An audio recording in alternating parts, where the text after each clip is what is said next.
السلام علیکم۔ دی set school کہانی حضرت آدم علیہ السلام۔ بسم اللہ الرحمن الرحیم۔ آج سورہ ہجر کی آیت نمبر 38 سے 31 تک کا آپ کو میں ترجمہ بتاؤں گی۔ ارشاد باری تعالیٰ ہے، اور جب تمہارے پروردگار نے فرشتوں سے فرمایا کہ میں کھنکھناتے سڑے ہوئے گارے سے ایک بشر بنانے والا ہوں، اور جب میں اس کو انسانی صورت میں درست کر لوں اور اس میں اپنی بے بہا چیز یعنی روح پھونک دوں تو اس کے آگے سجدے میں گر پڑنا۔ تو فرشتے تو سب کے سب سجدے میں گر پڑے، مگر شیطان کہ اس نے سجدہ کرنے والوں کے ساتھ ہونے سے انکار کر دیا۔ انکار کرنے کی اس کی وجہ یہ کہ میں تو آگ سے بنا ہوں اور میں زیادہ طاقتور ہوں، اور اس نے حضرت آدم کو ماننے سے انکار کر دیا، جس کے بدولت اللہ تعالیٰ نے اس کو شیطان کو جنت سے بے دخل کر دیا، اور حضرت آدم علیہ السلام سے بدلہ لینے کے لیے شیطان نے ان کو طرح طرح کی ترکیبیں دڑائی، ان کو ورغلایا، ان کو جنت سے نکلوایا۔ اس لیے آج ہم آگے آپ کو حضرت آدم علیہ السلام کی کہانی کو شیئر کرتی ہوں، تو آپ سب نے غور سے سننا ہے اس کو۔ حضرت آدم علیہ السلام کی پیدائش۔ حضرت آدم علیہ السلام اللہ کے پہلے پیغمبر ہیں اور دنیا کے سب سے پہلے انسان بھی۔ اللہ نے آپ علیہ السلام کو مٹی سے بنایا۔ بے شک یہ حضرت آدم علیہ السلام کی بہت بڑی بزرگی ہے جو ان کے علاوہ کسی دوسرے انسان کو حاصل نہیں ہوئی۔ مٹی سے پیدائش اور روح پھونکنا۔ پھر اللہ نے مٹی لے کر اس سے گارا بنایا، اس گارے کو گوندھا، پھر اس سے انسان کی صورت بنائی۔ جب حضرت آدم علیہ السلام کا پتلا تیار ہو گیا تو اس میں روح پھونکی، اس کے دماغ میں عقل کو رکھا جس سے وہ سوچنے سمجھنے، اچھی بری بات کا فرق کرنے، اپنے لیے اچھی اچھی چیزیں بنائے، اور سینے میں دل رکھا،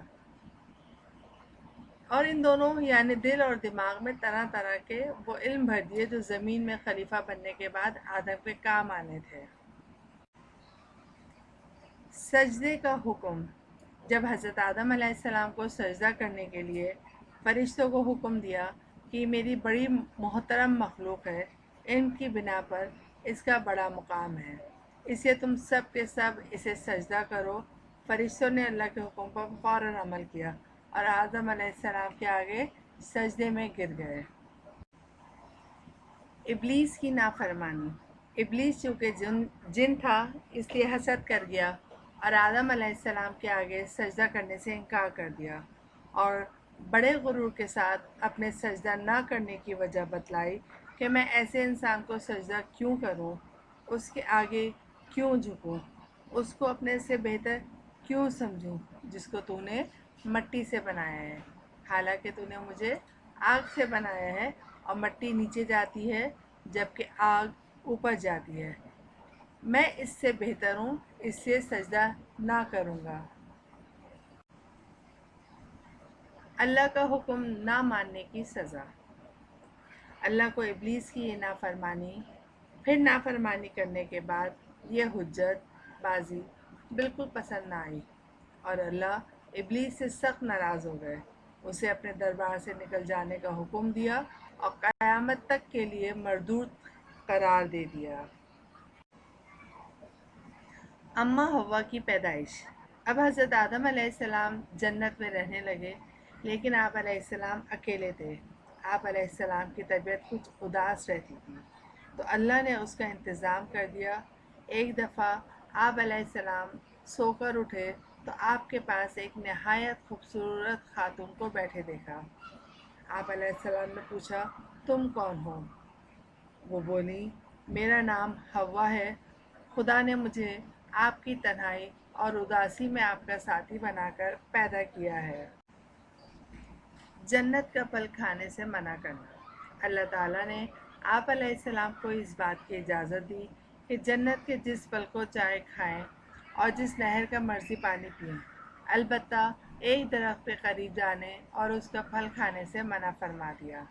ابلیس جو کب سے موقع کی تلاش میں تھا، اور اسے حضرت آدم اور حوا علیہ السلام کو پھسلانے کا موقع ہاتھ آ گیا۔ چنانچہ وہ چوری چوری جنت میں داخل ہو کر آدم علیہ السلام اور حوا علیہ السلام کے پاس آیا اور کہنے لگا، میں تمہارا دوست ہوں، خیر خواہ ہوں، تمہارا بھلا چاہتا ہوں، تمہارا دشمن نہیں۔ میری بات مانو تو اس درخت کا پھل کھا کر دیکھو، اس کے کھانے سے آپ دونوں کو جنت میں ہمیشہ کی زندگی مل جائے گی اور آپ دونوں فرشتے ہو جاؤ گے۔ آخرکار شیطان نے حضرت آدم علیہ السلام اور حوا علیہ السلام کو اس درخت کا پھل کھانے پر آمادہ کر لیا۔ اللہ کی یاد۔ لیکن ان سب کاموں کے باوجود آدم علیہ السلام اور حوا علیہ السلام اپنے خالق، رازق، پروردگار اللہ کو ایک لمحے کے لیے بھی نہ بھولے۔ اس کی حمد کرتے رہتے، ذکر کرتے رہتے، عبادت کرتے رہتے، اور آپ علیہ السلام نے اپنی اولاد کو بھی اللہ کی یاد اور اس کی عبادت سکھائی۔ انہیں نصیحت کی کہ شیطان تمہارا دشمن ہے، وہ تمہیں برے برے راستے دکھائے گا، اس سے بچ کر رہنا۔